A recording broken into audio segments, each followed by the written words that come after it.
Hello cherished viewers, welcome back to Sandy Home Recipe. Mama call about Sandy Home Recipe. Today you can watch my video.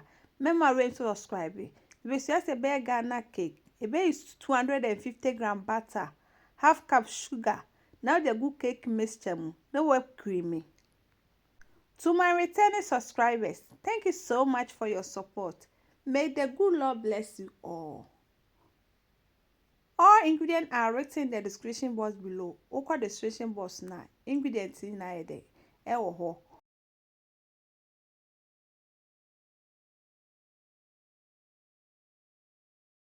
O de 4 egg vanilla. Na wakoso ede egg creamy. Me puma chute ndi kan a wo hwe me video a. Remember when to subscribe. Na wa share. Na wa like. We be notification bell no. Say me the video bia beto a won sabeka. O de 3 cups all-purpose flour, 1 tablespoon baking powder. Na wakoso ede egg creamy. O creamy kakra repair. Now the half cup milk aka ho.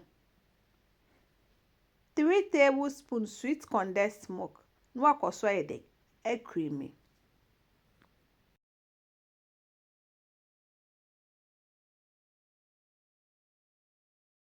Ahano aye ready. Na wakotete egu prepare cake pan mu.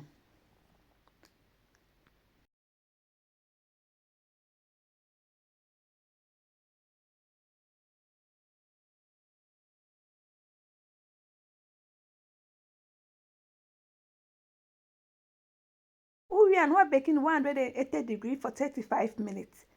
After 35 minutes, no, weji, one manajo, and sana was serve. Please, if you are new to my channel, don't forget to subscribe, share, like, and also click the bell icon to get new video I will post.